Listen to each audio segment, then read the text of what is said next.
If you are looking for some simple ways to save an extra $1,000 quickly, you are in the right place. What we're seeing happen right now is that more and more people are running out of money as credit card debt is rising, and the majority of Americans do not have $1,000 saved up. Now, the thing that you want to understand about this is if you don't have $1,000 saved up, I like to say $2,000, but if you do not have $1,000 saved up, you are in a financial danger zone, because if any little life thing happens, you're going to end up deeper in credit card debt. You're going to end up in a deeper financial hole, and it's going to make it many times harder for you to dig yourself out and actually start building wealth. So what I want to do today is go over 10 different steps or 10 different hacks that you can use to save some extra money. That way you can put aside at least $1,000. You want to have at least $2,000 saved up, but in order to have $2,000, you got to have your first $1,000 saved up. You need to put aside at least $1,000. That way you have some financial cushion to protect you against life's emergencies. So to start, let's start by talking about number one,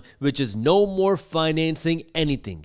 Period. The difference between a broke person and a rich person when it comes to spending money is a broke person says, oh, I can make the $50 a month payment, so I can afford to buy that cell phone. A wealthy person says, I can afford to buy that $1,000 phone, so I can actually afford it. It's two very different things. Being able to make the monthly payments is not being able to afford it. And we live in a culture today where financing things is very normal. In fact, paying outright cash for something like a phone or a car is considered abnormal, because the majority of people are now financing everything in their lives, and now thanks to buy now, pay later, or as I like to call it, broke now, broke later, it has become even easier for you to finance things like your clothes and even your groceries. So now, if you don't want to be like the majority of people who are broke, who don't have $1,000 saved up, you can't keep doing what the majority of people do, and that means, for one, you have to stop buying things that you cannot afford. That means you have to stop financing things in order to buy them. And that means you're going to have to make some sacrifices. That means, number one, maybe you don't get to buy all the stuff that you thought you can afford. And number two, when you go to actually buy the stuff, maybe you don't buy the newest and nicest thing. If you want to buy a phone, okay, maybe you can't afford a $1,000 phone. Maybe you have to go out and purchase a $200 used phone. And this means now you're going to have to downsize not just what you're buying, but how many things that you're buying, because you can no longer keep financing things that are not putting money in your pocket. And that means you're going to have to start spending money on less things and buying less stuff. Number two is stop paying dumb fees. This one's going to come off harsh, but you need to understand this. Banks love it. They love it when you are financially stupid. And the reason why is because if you're financially stupid, you're going to go out and spend money that you don't have. Now, if you spend money you don't have, not only are you going to have to pay interest on that, we talked about that in point number one, but then number two is you're going to have to pay overdraft fees, and you're going to have to pay other penalties and fines, which are free money for banks. That means you're going to have to pay money because you spent money you didn't have, not just an interest, but because you didn't have that money in your bank account. And these dumb fees are making banks not millions, but billions of dollars each and every single year. And the reason why so many people are paying this is because they don't realize that they're spending money that they don't have. And so what you can do now is, number one, control your spending, and number two, check your bank account, and number three, if you do accidentally overspend on your bank account, what I want you to do is call up the bank and tell them, hey, I accidentally overspent. I'm sorry. It won't happen again. I've had a good record with you. Can you please waive my overdraft fee? A lot of people are paying overdraft fees when you can just ask for it to get waived. And guess what? Most banks will waive your first overdraft fee for you, sometimes even the second. So just ask. The worst they can say is no. And so now, if you want to stop overpaying on fees, the first thing you can do is stop paying this overdraft fee. The second thing I want you to do is, if you are paying money to cash your checks, stop doing that. Open up a bank account. And the reason why I bring this up is I used to guest teach in Detroit public schools. And these high schoolers who were hardworking kids, many of them were working jobs and they did not have a bank account, which meant they were getting paid with a physical check. Then they would take this physical check to a liquor store to cash the check, and then the liquor store owner would charge them a 1 to 10% fee to cash that check.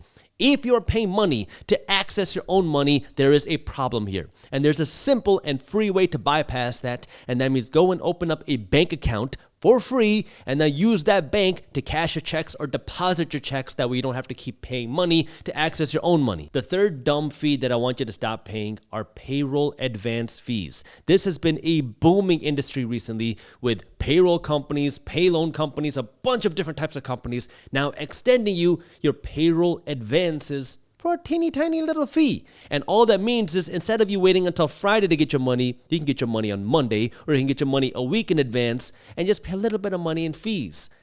But these fees compound. And if you look at how much these fees actually cost on an annual basis, it is more than what your credit card is costing you. In fact, sometimes it's multiples of what your credit card is costing you in APR. So what I want you to do now is understand you got to wait until your paycheck if you want to go out and spend that money. And that means you got to start controlling your money and controlling your spending until your next paycheck, because that's going to allow you to keep way more money in your account. Because if you get into this habit of constantly spending next week's paycheck today, well, you're going to start digging yourself deeper and deeper and deeper into a financial hole that can get harder and harder to get out. And the fourth and last dumb fee that I want you to stop paying are late fees. Late fees really, really irritate me. And the reason why they irritate me is because they are a fee that you're paying for no purpose. You're getting no additional value. You're getting nothing except you forgot to pay a bill on time. And because you forgot to pay a bill on time, you got to pay an additional $35 just because you are late. So what I want you to do is get in schedule with your bills. Look at what you got to pay. Put it in your Google Calendar if you need to. Put a sticky note on it. Put it on your forehead. Put it on your fridge. I don't care where you put it. Just pay your bills on time. And if you make a mistake, because I've made mistakes as well with late fees, you better call them up and tell them, hey, I'm sorry, this has never happened before. Can you please waive my late fee? A little tip here when you're talking to customer service reps is be nice. Because if you're aggressive and angry and upset with them, they're going to be aggressive and angry and upset with you, and they're not going to be very nice to your wallet. Customer service reps are dealing with angry and upset customers all day and night long. So if you're nice to them, they will be nice to your wallet. But just explain to them that you made a mistake, because mistakes happen. That's a part of life.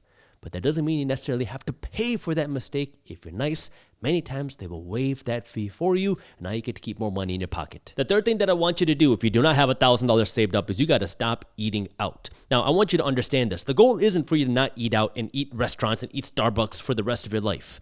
But there is a time and place to make that sacrifice. If you do not have $1,000 in your bank account, you should not be seeing the inside of a restaurant. You should not be walking inside a Starbucks unless you're going there just to hang out with somebody else and not eat. Now, I took this to an extreme for a long time because what I used to do was I did not want to spend money at restaurants because I wanted to keep that money in my pocket. So what I used to do was I would go to restaurants with my friends, sit there and drink water, and that's it. And so if you want to now start saving some of that money, stop overpaying by going to a restaurant. Stop overpaying by going to Starbucks. These things are entertainment. And if you don't have $1,000, and really if you don't have $2,000, you should not be worried about entertainment right now. What you got to do is you got to get that $2,000 saved, but you need the $1,000 first. Let me stick with that, which means you cannot be going to restaurants. You should not be going to Starbucks. You should not be spending your money on this type of entertainment until you are out of that financial danger zone. Number 4 is no more shopping. That means no more going to the mall. No more going to Macy's. No more going to Amazon.com. Block that website if you need to. Do not go out and spend money because right now, again, you are in a financial danger zone. This means you got to keep as much money in your pocket as possible. That way you can save up this $1,000 and then the $2,000. But the fastest way for you to do that is just to stop letting this money leave your account. And that means you're going to have to stop shopping. If you do not need it to survive, you should not be spending money on it. And needing something to survive doesn't mean that you shouldn't eat blueberries. It means you shouldn't be eating the organic blueberries right now, because right now you got to get that $1,000 saved up as fast as possible, which also ties into point number 5, which is the 24-hour rule. This is something that I like to talk about, which is if you go somewhere and you see something that you feel like you really want, something that you feel like you really need, but you're not sure yet, one thing that you can do to stop those impulse purchases is follow what I like to call the 24-hour rule, which is give yourself 24 hours to decide if you really need it. You'll go to the store, you find a sweater that you really like, but you don't buy it. You got to follow this 24-hour rule, which means you got to give yourself this discipline, which says now, I'm not going to buy this sweater today, but I'm not going to say no to buying it. Instead, what I'm going to do is I'm going to go home and I'm going to sleep on it. And then if tomorrow I wake up and I still realize I need that sweater, I want that sweater, then I'm going to make it okay for me to go out and purchase it. This way, you're not saying no to all purchases, but you can slow down your impulse purchases because maybe you're going to forget about it. Maybe you realize in the morning, you know what? I don't want to overpay for that sweater. Maybe I can wait next month. Maybe I can wait a few months. Maybe I don't need a sweater. And this way you can cool down those impulse purchases, because impulse purchases are an easy way for you to find an easy extra few $100s a month, because everybody is making impulse purchases, and if you can cool those down, it's going to increase your bank account. Number 6 is stop overpaying for things. There are a whole bunch of extensions on the internet that are free Chrome extensions, free Google extensions, that if you download them, they will automatically find coupons when you're shopping online. And it's the same thing when you go to stores. There are platforms, there are apps out there. I'm not going to go through which ones because there are so many and they're changing all the time. Just do a quick Google search. There are so many apps out there that will find coupons for you. My wife loves doing this. If we're going shopping in the mall and we're standing in line, what she'll do is she'll just go to Google and search Macy's coupons or whatever we are. And what you'll find sometimes, or actually a lot of times, is there are 10% off coupons, 15% off coupons that are just there, that if you spend 30 seconds looking for them, you'll find this little coupon. And now instead of paying $100, you spend $90 or $85 just because you spent those 30 seconds while you're in line looking for a coupon. So don't overpay for things if you don't have to, because if there's a coupon out there, use it. Number 7 is negotiate your bills lower. A big difference between the spending culture in India and the spending culture in America is in India, you negotiate the price of everything. You go walk into the bazaar, or you go walk into the streets and you want to buy some groceries, you're going to negotiate the price of your apples.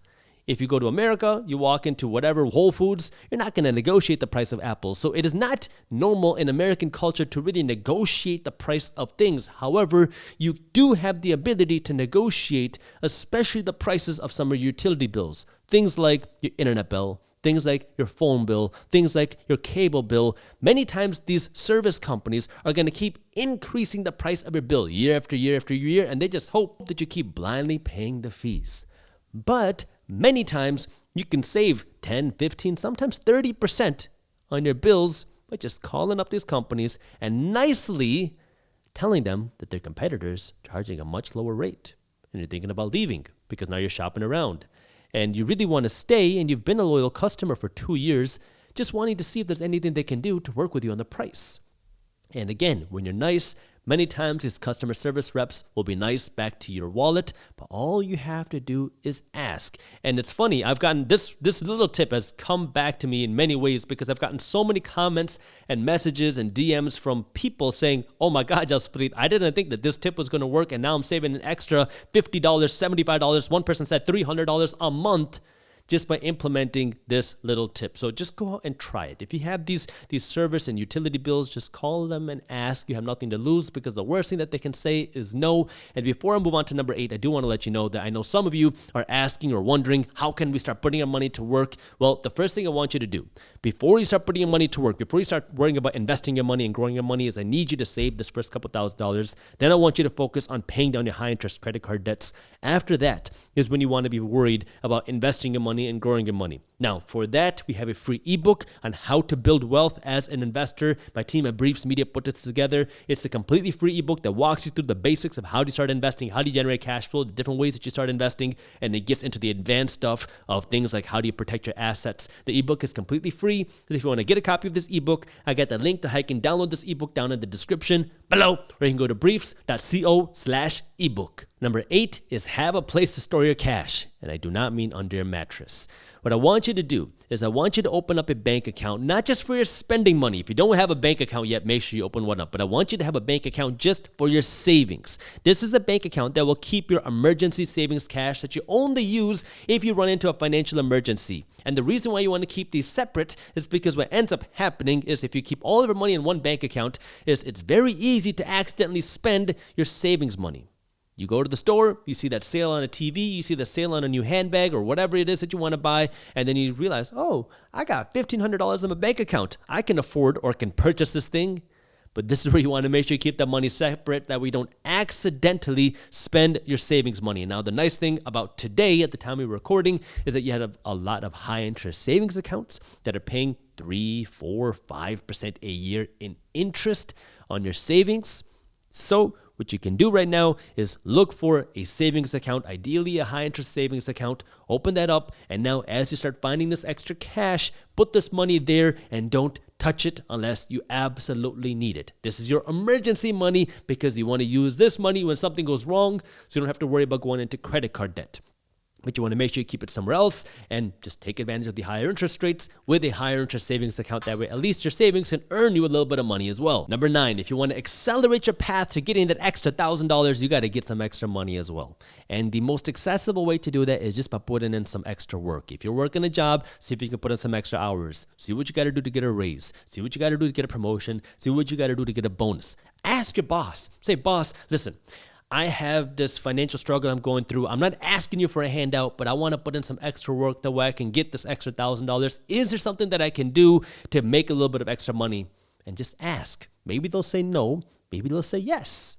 But even if they say no, keep putting in the extra work, because that way when it comes time for your raise or your promotion or your bonus, you are the person that's been putting in the extra work and the extra hours. That way you can get that extra money. But the key here is now when you start making the extra money, don't keep blowing the money the way that you were before, because now it's time for you to build your wealth upwards instead of digging yourself into a financial hole like you've been doing. And that means now you want to work to earn more money so you have more money to make yourself wealthy. And this brings me to number 10, which is the most different than the rest. But if you really want to get out of the financial situation of you living paycheck to paycheck and worrying about money, the best return on investment that you can make right now is to cancel your Netflix subscription.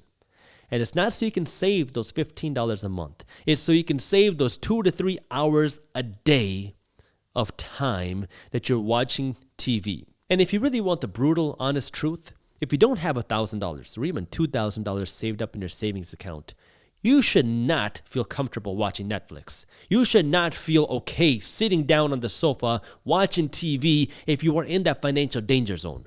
Right now, you got to have the fire on your butt that, oh my God, I'm in a financial danger zone. I have no savings. I have credit card debt. I have these financial issues that I got to get myself out of. This is not the time for you to be sitting on the sofa trying to relax. And you might say, but Jaspreet, I'm working so hard at my job. I need some time to come home and relax. Fine. You want to relax? Do that after you got a couple $1,000s. Do that after you pay down your credit card debt. Until then, you need a fire on your butt, because the reality is, sacrifices got to be made when the sacrifices got to be made. And if you are in a financial danger zone, you should not be worried about watching TV. Now, the reason why I say canceling the Netflix is going to give you the best return on your investment is because if you can convert those 2 to 3 hours a day, and the reason why I say 2 to 3 hours a day is because the average American is watching almost 3 hours of television a day.